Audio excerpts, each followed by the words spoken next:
Shalom Elohim, haleluya, puji nama Tuhan. Semangat pagi Bapak Ibu Saudara yang dikasihi Tuhan kita Yesus Kristus. Jumpa lagi bersama saya Pendeta Samuel Mabuntu dalam Renungan Pagi ke 1857 hari Renungan Pagi ini mengudara. Puji Tuhan. Bapak Ibu Saudara yang dikasihi Tuhan, sebelum kita mengawali segala aktivitas kita di pagi hari ini, mari kita buka hari ini bersama Tuhan dengan mendengarkan firman Tuhan. Sebelum kita membaca, mendengarkan, dan merenungkan firman Tuhan hari ini, mari kita berdoa, minta pimpinan Roh Kudus. Kita berdoa. Bapa di surga, berbicaralah kepada kami semua. Pakai firman Tuhan ini untuk menegur kami, menasihati kami, menguatkan kami, meneguhkan iman percaya kami, dan menuntun kami supaya kami terus berjalan di jalan Tuhan yang benar. Dan pakai firman Tuhan ini untuk memberkati kami semua. Di dalam nama Tuhan Yesus yang adalah firman Allah yang hidup, kami berdoa. Amin. Haleluya. Bapak Ibu Saudara yang dikasihi Tuhan, bersama dengan saya kita akan belajar Alkitab dari kitab Kejadian sampai kitab Wahyu.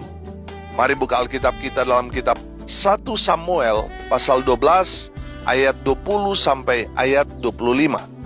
Masih di bawah perikop Samuel minta diri dari bangsa itu. Demikian firman Tuhan. Dan berkatalah Samuel kepada bangsa itu, "Jangan takut, memang kamu telah melakukan segala kejahatan ini. Tetapi janganlah berhenti mengikuti Tuhan, melainkan beribadalah kepada Tuhan dengan segenap hatimu. Janganlah menyimpang untuk mengejar dewa kesia-siaan yang tidak berguna dan tidak dapat menolong, karena semuanya itu adalah kesia-siaan belaka. Sebab Tuhan tidak akan membuang umatnya, sebab namanya yang besar. Bukankah Tuhan telah berkenan untuk membuat kamu menjadi umatnya? Mengenai aku, jauhlah daripadaku untuk berdosa kepada Tuhan dengan berhenti mendoakan kamu. Aku akan mengajarkan kepadamu jalan yang baik dan lurus. Hanya takutlah akan Tuhan dan setialah beribadah kepadanya dengan segenap hatimu. Sebab ketahuilah betapa besarnya hal-hal yang dilakukannya di antara kamu.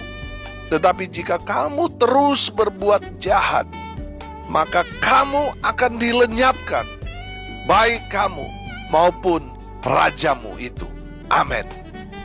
Bapak Ibu Saudara yang dikasihi Tuhan, konteks kebenaran firman Tuhan ini ketika Samuel memberikan nasihat kepada bangsa Israel karena mereka telah terlanjur meminta seorang raja untuk memerintah bangsa Israel. Padahal raja mereka adalah Tuhan itu sendiri. Tapi mereka, bangsa Israel ini, menginginkan supaya mereka memiliki seorang raja seperti bangsa-bangsa lain.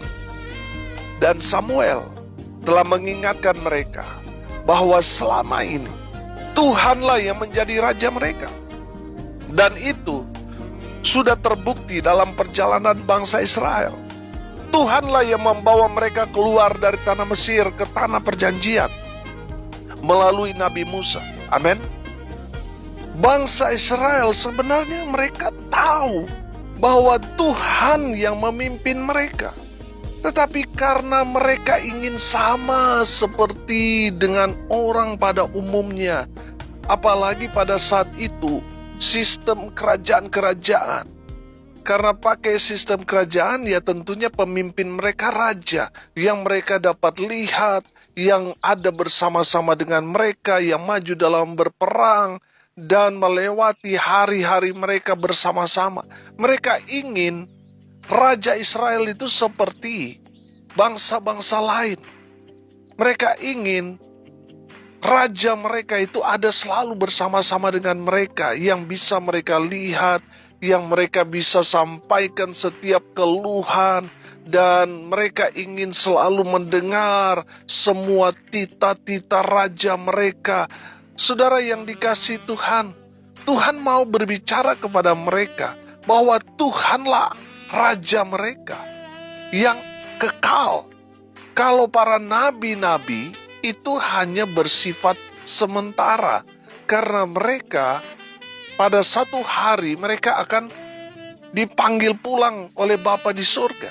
Tetapi yang menjadi Raja Israel, yang adalah Allah, Abraham, Allah Ishak, Allah Yakub, itu adalah Raja yang kekal, yang menuntun, yang membimbing Israel. Tetapi saudara, mereka itu tidak mau seperti itu.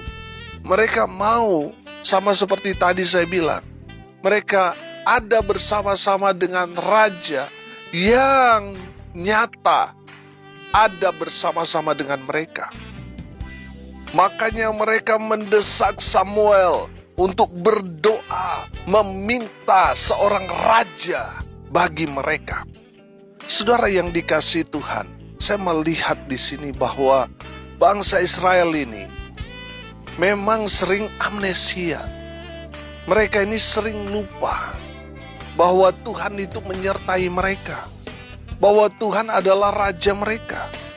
Mereka melupakan Tuhan, dan mereka betul-betul menyakiti hati Tuhan dengan meminta seorang raja. Itu sangat-sangat menyakiti hati Tuhan. Coba seandainya saudara sudah terpilih menjadi ketua, misalnya ketua kelas atau ketua RT, kepala desa, atau mungkin saudara yang maju di dewan, sudah terpilih tapi ternyata saudara digantikan. Pertanyaan saya, bagaimana perasaan saudara? Sakit, pastinya kecewa, marah. Saudara, saya percaya juga itu yang Tuhan rasakan ketika melihat ciptaannya, umat kesayangannya lebih memilih manusia daripada dirinya. Mereka meminta raja untuk memimpin mereka. Saudara, ini tentunya menyakiti hati Tuhan. Tuhanlah pemimpin mereka, tapi mereka lengserkan karena ingin sama seperti bangsa-bangsa lain. Saudara yang dikasihi Tuhan, bangsa Israel ini memang bebal, saudara. Memang berulang kali mereka melakukan kesalahan-kesalahan besar dalam hidup mereka. Mereka sering kali melupakan Tuhan dalam hidup mereka. Dan Tuhan kemudian menyerahkan mereka kepada musuh-musuh mereka. Supaya apa? Supaya mereka sadar, supaya mereka itu bertobat, supaya mereka kembali kepada Tuhan, berseru memanggil nama yang kudus itu. Amin. Ketika mereka sadar, bertobat, mereka berdoa, berseru kepada Tuhan, Tuhan kemudian mengutus para hakim-hakim buat mereka, Yerubbaal, Barak, Yefta, dan Samuel, untuk melepaskan mereka dari penjajahan dari musuh-musuh Israel. Dan ketika Nahas Raja Bani Amon yang mendatangi bangsa Israel dengan meneror mereka, bangsa Israel meminta kepada Samuel supaya Samuel berdoa kepada Tuhan agar Tuhan memberikan mereka seorang raja untuk dapat memimpin mereka melawan Bani Amon. Tuhan tentunya kesal kepada permintaan mereka itu.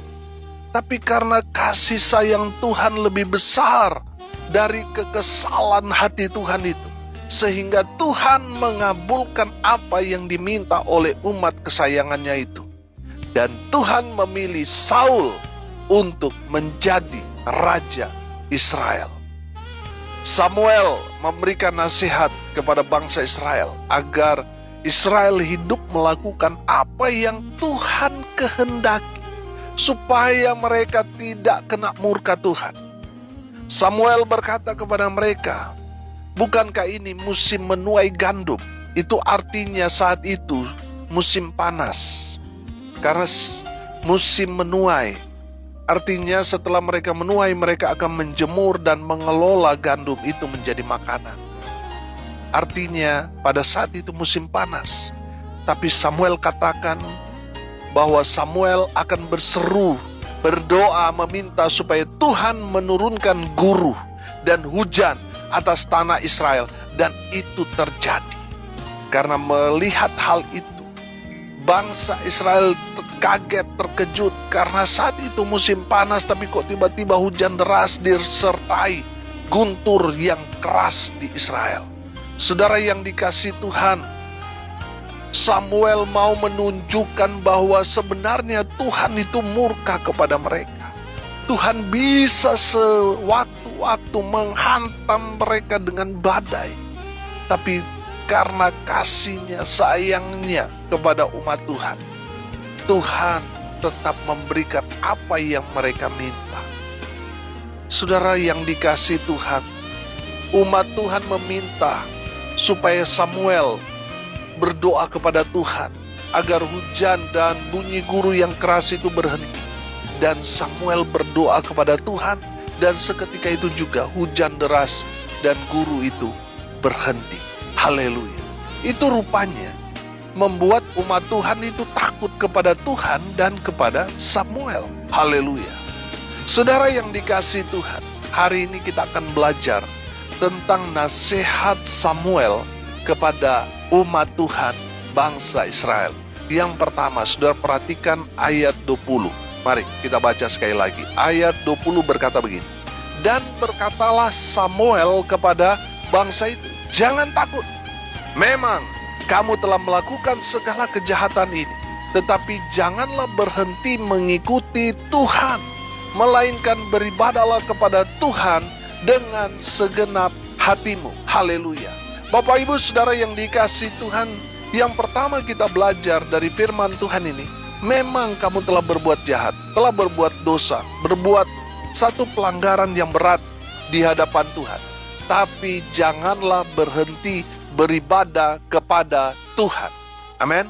Saudara yang dikasihi Tuhan, memang betul kita berdosa. Siapa sih yang gak berdosa? Bukankah firman Tuhan sudah berkata bahwa semua orang telah berbuat dosa dan telah kehilangan kemuliaan Allah? Artinya begini, kita semua sadar dan tahu bahwa kita ini semua orang berdosa. Tapi kita harus tetap beribadah kepada Tuhan. Karena kalau kita tidak beribadah kepada Tuhan, maka murka Tuhan yang lebih besar akan menimpa kita. Nah, kalau kita orang berdosa, kita datang kepada Tuhan, kita beribadah kepada Tuhan, Tuhan akan mengampuni semua salah dan dosa kita. Tuhan akan menguduskan kita. Amin. Bapak Ibu Saudara yang dikasihi Tuhan, jangan membuat saudara itu semakin jauh dari Tuhan dengan berkata, aduh Pak Pendeta, maaf dulu saya nggak gereja Pak Pendeta, soalnya saya masih berbuat dosa. Saudara, justru kita orang yang berdosa ini butuh Tuhan supaya dosa-dosa kita diampuni. Makanya kita harus datang beribadah kepada Tuhan. Justru kalau kita semakin jauh dari Tuhan, murka Tuhan itu akan semakin nyata dalam kehidupan kita. Saudara yang dikasihi Tuhan, kalau kita tidak beribadah, kalau kita belajar perjalanan bangsa Israel, kenapa Tuhan murka kepada bangsa Israel? Karena mereka tidak beribadah kepada Tuhan. Saudara yang dikasihi Tuhan, kita belajar perjalanan bangsa Israel, ketika mereka sudah berbuat dosa, berbuat satu kesalahan, Tuhan menghukum mereka, mereka berseru kepada Tuhan, dan di saat itu Tuhan memulihkan keadaan mereka. Amin. Jadi betul kita, walaupun saudara mungkin ketua sinode, ketua wilayah, pendeta yang sudah dipakai Tuhan dengan luar biasa, tapi ingat, kita masih manusia, kita masih orang berdosa. Kita nggak boleh tinggalkan Tuhan dengan tidak beribadah kepada Tuhan. Saudara, kalau saudara sudah berdosa, terus tidak beribadah lagi kepada Tuhan, murka Tuhan akan menimpa saudara, cepat atau lambat. Betul kita orang berdosa, tapi ketika kita beribadah kepada Tuhan, datang beribadah di gereja, Tuhan akan menguduskan dosa-dosa kita. Dan saya percaya Tuhan akan memulihkan keadaan saudara dan saya. Amin. Haleluya. Jadi saudara, betul saudara orang berdosa. Betul saudara sudah melakukan pelanggaran, satu kejahatan yang luar biasa. Tapi janganlah berhenti beribadah kepada Tuhan.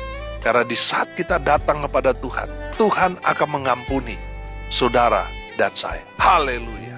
Yang kedua, jangan mengejar yang sia-sia. Jangan menyembah berhala. Lihat ayat 21. Janganlah menyimpang untuk mengejar dewa kesia-siaan yang tidak berguna dan tidak dapat menolong, karena semuanya itu adalah kesia-siaan belaka. Saudara yang dikasihi Tuhan, jangan mengejar yang sia-sia. Betul kita butuh uang. Siapa sih yang gak butuh uang? Butuh saudara, semua orang butuh. Saudara yang dikasihi Tuhan, tapi saya mau bilang, berdasarkan firman Tuhan ini, bahwa kalau kita selalu mengejar uang sampai kita tidak datang beribadah kepada Tuhan, saudara, uangmu itu tidak akan dapat menolong saudara. Uangmu itu tidak akan dapat menyelamatkan saudara. Saudara yang dikasihi Tuhan, akan ada pada saatnya di mana semua yang saudara miliki itu akan menjadi sia-sia karena saudara tidak mengejar Tuhan. Saudara yang dikasihi Tuhan, yang harusnya kita cari adalah Tuhan. Betul kita butuh uang, tapi bukan itu yang paling utama. Tuhan yang paling utama yang harus kita utamakan daripada yang lain. Saudara yang dikasihi Tuhan, kalau kita lebih mengutamakan pekerjaan atau usaha kita daripada Tuhan, Tuhan itu Allah yang cemburu. Tuhan akan ambil itu semua. Saudara yang dikasihi Tuhan, jangan sampai saudara mengejar yang sia-sia. Saudara yang dikasihi Tuhan, mari kita mau terus hidup di dalam Tuhan. Kita mau mengejar hadirat Tuhan. Amin. Haleluya. Saudara yang dikasihi Tuhan, Samuel memberi nasihat kepada bangsa Israel. Jangan mengejar sia-sia, jangan menyembah berhala. Saya selalu katakan, penyembahan berhala itu adalah sesuatu yang kita sembah, muliakan, melebihi kasih atau cinta kita kepada Tuhan. Kalau sesuatu yang kita sudah mulai berikan melebihi waktu kita untuk Tuhan, itu pasti berhala. Kekasih hati kita bisa jadi berhala kalau saudara lebih memprioritaskan dia daripada memprioritaskan Tuhan. Usaha pekerjaanmu, bahkan suami, istri, anakmu sendiri bisa jadi berhala. Kalau hanya gara-gara mereka, saudara tidak beribadah kepada Tuhan. Saudara yang dikasihi Tuhan, jangan mengejar sia-sia, jangan menyembah berhala. Sembahlah Tuhan, prioritaskan Tuhan, maka saudara akan selalu diprioritaskan oleh Tuhan. Haleluya. Dan yang ketiga saudara, nasihat Samuel kepada bangsa Israel, takutlah akan Tuhan. Perhatikan ayat 24 di sana dikatakan begini. Hanya takutlah akan Tuhan dan setialah beribadah kepadanya dengan segenap hatimu, sebab ketahuilah betapa besarnya hal-hal yang dilakukannya di antara kamu. Tetapi jika kamu terus berbuat jahat, maka kamu akan dilenyapkan, baik kamu maupun rajamu itu. Amin. Saudara yang dikasihi Tuhan, Samuel mau mengingatkan kepada umat Tuhan, bangsa Israel, kepada saudara dan saya, untuk hiduplah takut akan Tuhan. Amin. Saudara yang dikasihi Tuhan, hidup kita ada di bawah kendali Tuhan. Kalau Tuhan sudah murka saudara, bahaya kita. Tapi kalau kita hidup takut akan Tuhan, pasti Tuhan akan jaga, Tuhan lindungi, Tuhan pelihara, Tuhan berkati kita. Amin. Makanya hiduplah takut akan Tuhan saudara. Ketika kita hidup takut akan Tuhan, Tuhan akan mengasihi kita lebih lagi. Tuhan akan memberkati kita. Tuhan akan memulihkan keadaan kita. Tapi kalau kita tidak hidup takut Tuhan, Kita tidak lagi cari Tuhan, kita tidak lagi beribadah kepada Tuhan. Kita terus melakukan kejahatan, melakukan dosa terus, saudara. Saudara yang dikasihi Tuhan, Tuhan akan murka kepada kita. Makanya di ayat 25 di sana dikatakan, tetapi jika kamu terus berbuat jahat, maka kamu akan dilenyapkan, baik kamu maupun rajamu itu. Saudara yang dikasihi Tuhan, ini nasihat yang paling menakutkan, paling penting buat kita semua. Kalau kita nggak bertobat, saudara, kita akan dilenyapkan. Makanya bertobatlah. Amin. Hiduplah takut akan Tuhan. Maka saudara akan menikmati berkat-berkat Tuhan. Selama kita hidup takut akan Tuhan, maka Tuhan akan terus mengalirkan berkat kepada kita. Selama kita hidup takut akan Tuhan, kuasa-kuasa jahat akan takut kepada kita. Amin. Tapi kalau kita tidak takut Tuhan, maka kuasa-kuasa jahat itu akan semakin mencengkram kita. Maka kita akan menjadi budaknya. Kita akan menderita. Kita akan susah. Kita akan mengalami rasa sakit yang luar biasa. Saudara, hiduplah takut akan Tuhan. Maka kuasa-kuasa lain yang bukan dari Tuhan akan takut mendekat kepada kita.